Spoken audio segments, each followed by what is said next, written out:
Now that I can reach these feathers, I start on the topmost.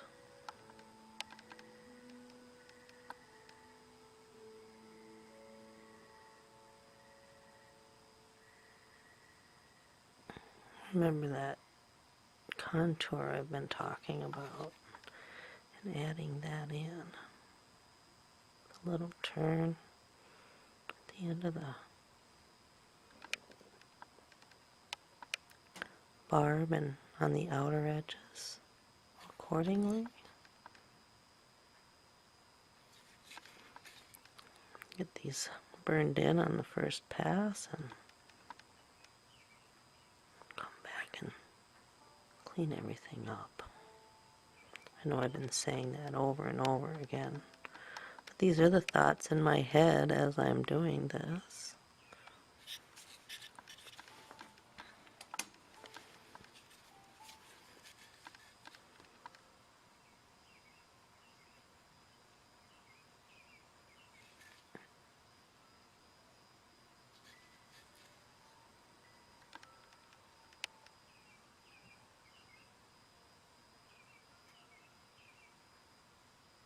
It's not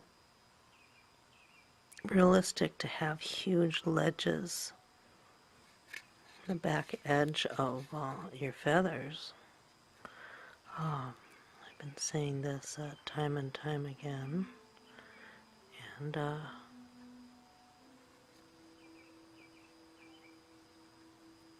direction of the texture can be the indicator for the end of the feather. To be careful that I don't touch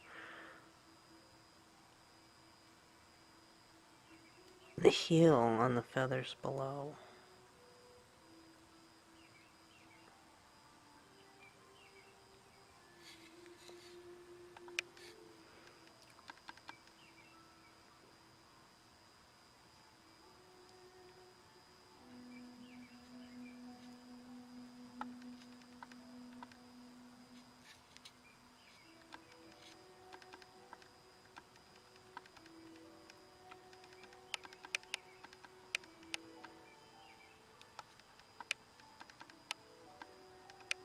I'll come back and I'll clean up the back edge of those head feathers where they're meeting the feathers I just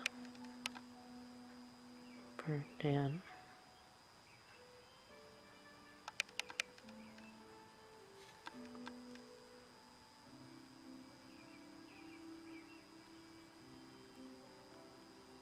To avoid that heel touching, I'm needing to use the tip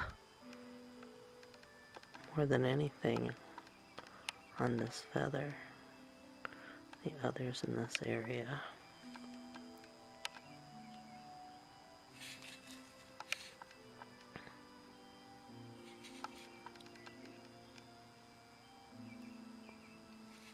Okay. Get these top feathers done first as they flow down to the breast and cape.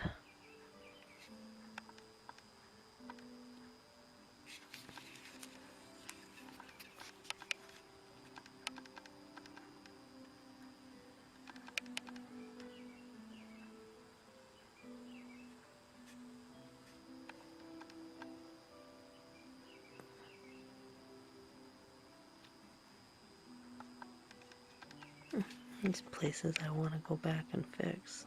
I'll still be doing that, but not yet. Okay.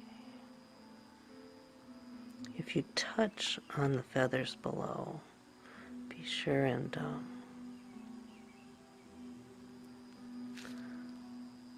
use them. For the most part, you know, if you do touch it, it is going to be flowing out in the right direction. So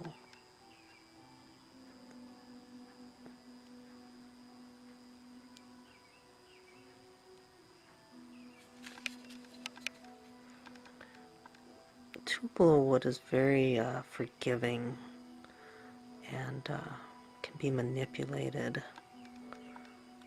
when you need to. I'll be giving more examples of that when we come back on the second pass. Deal with the green lines, then with the splits and areas that may have been missed. So I've gone to the top row all the way around, and maybe I'll just grab this one real quick and even things out a little bit. But see how the difference in the direction of the barbs indicates a new feather.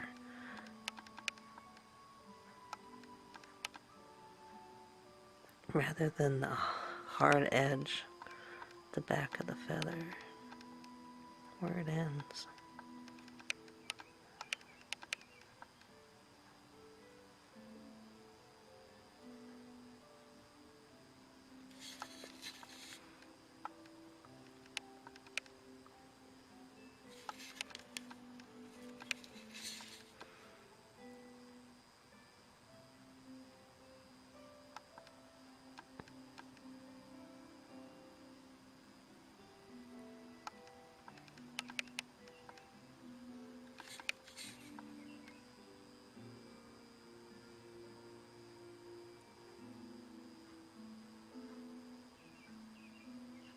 When I say that tupelo's forgiving,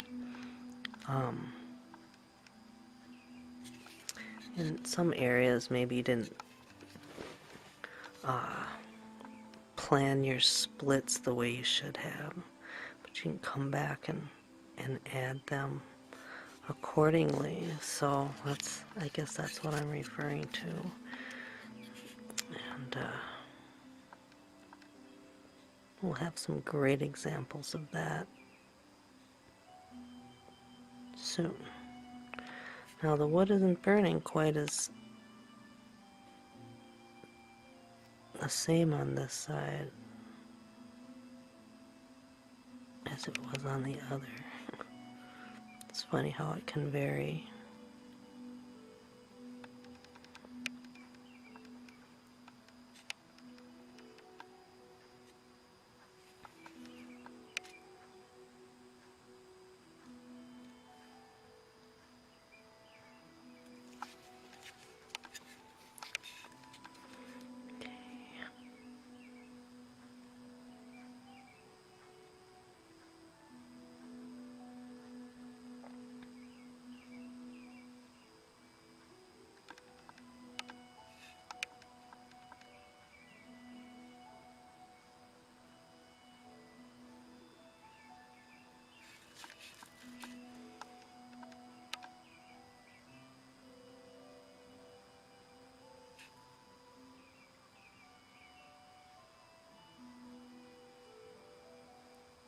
It's funny how much more control I have over the medium skew than I did with the spear tip.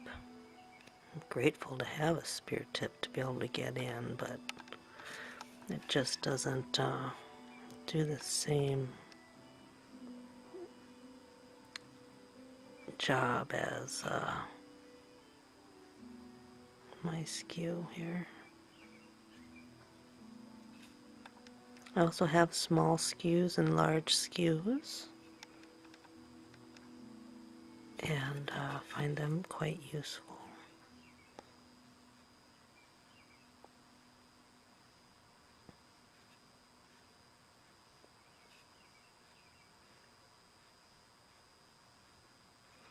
I tried some of the, or one of the, I bought it at World.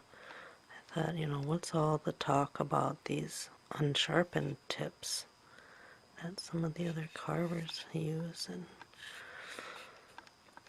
And because they don't like how deep the sharpened tips go in, because it can be, you know, unrealistic, because there isn't that much depth between one feather barb and another. And so to keep that from happening, I think, at least this is what I think, I haven't really asked why, is to keep it from actually falling in so deep into the wood. So instead, they use a blunted wood burning tip. And I understand the reasoning behind that.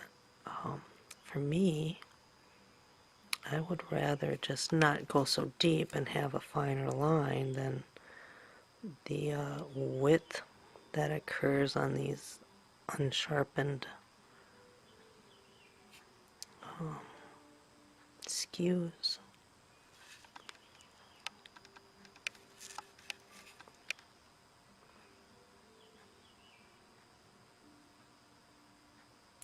Extend that down a little further.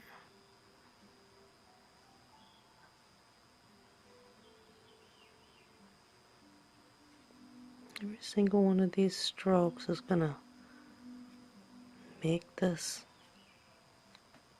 piece look really nice and soft.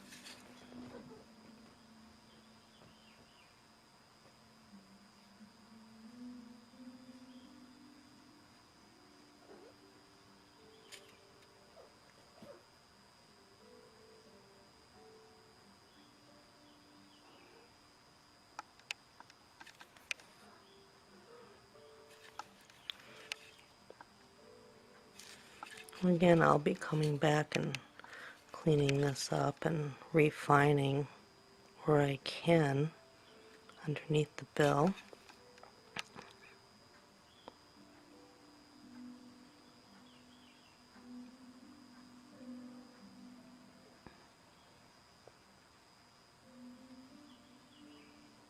I'll also be adding more detail to the bill. Right now it's only got basic detail. There's some wrinkles and some cleanup work I need to do in the detail that's already been added.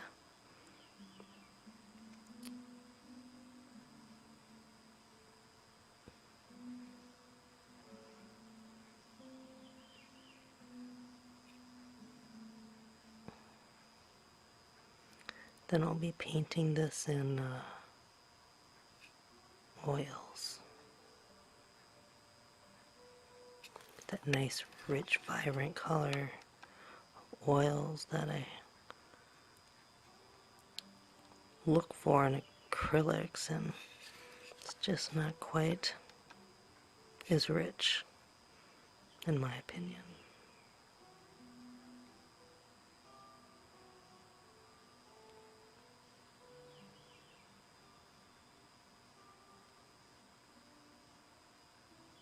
Wood burning can bring out the green,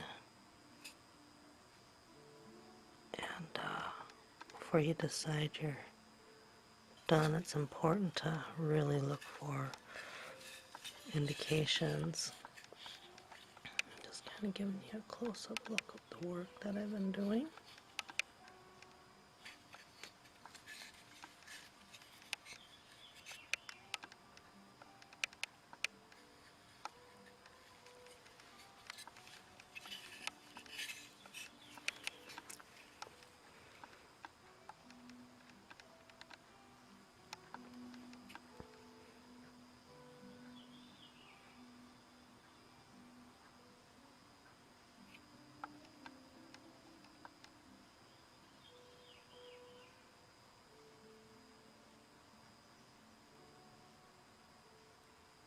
You can see a green line running right along here.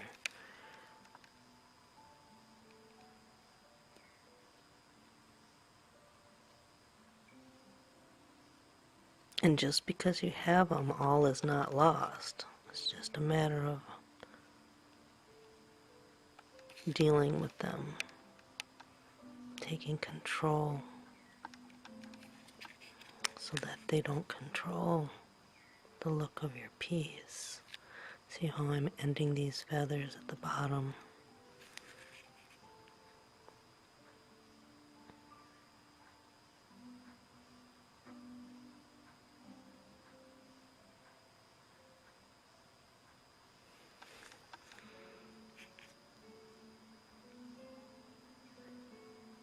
having to use the tip right here so I don't touch the heel.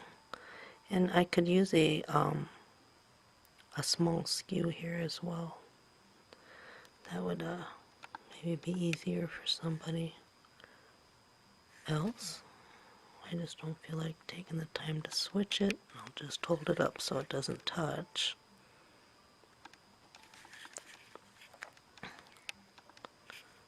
Okay, we'll go with this one.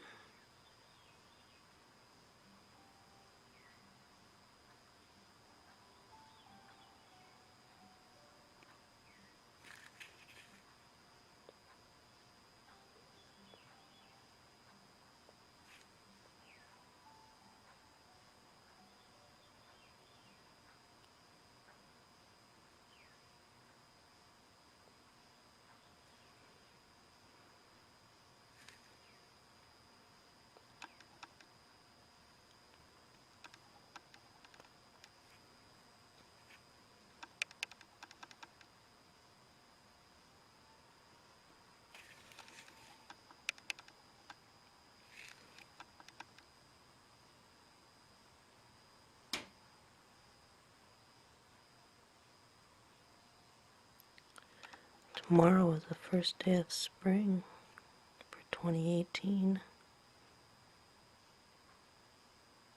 Really looking forward to that here in Minnesota.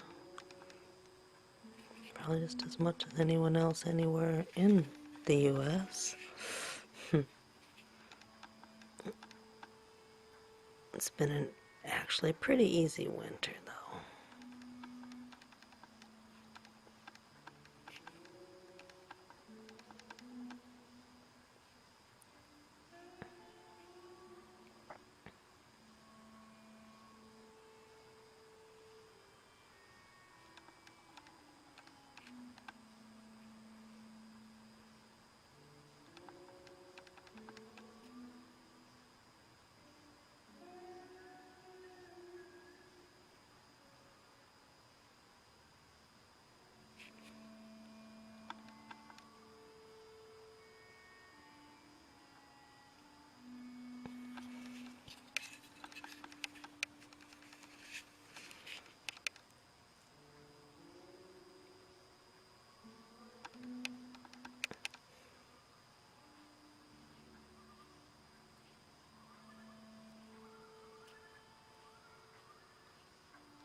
By the time I'm done, there's not going to be very many places I can actually lay my blade on and touch it without, because it's going to be so broken up, the surface.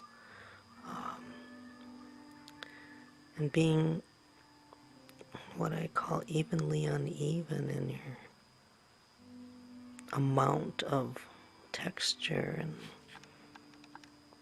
the depth and the heat is,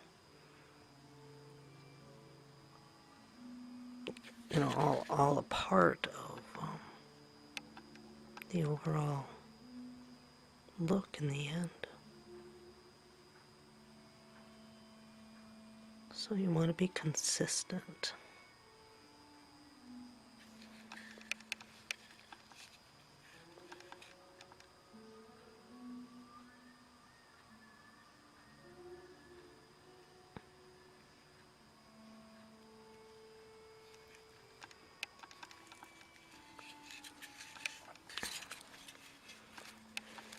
I'm just able to start using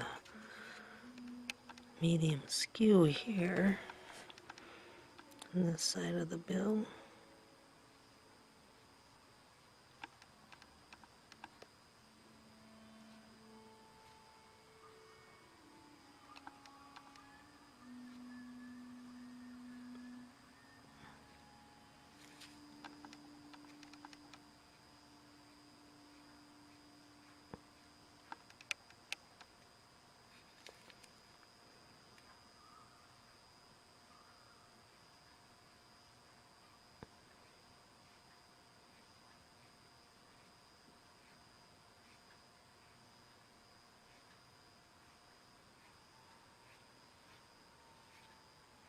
I've got Dan Gibson's Solitudes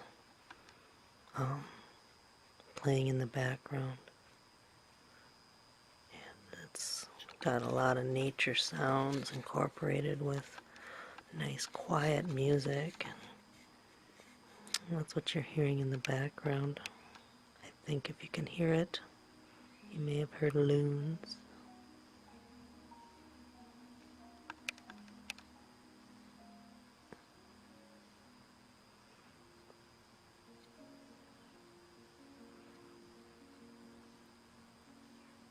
I used to live up north. Right around now would be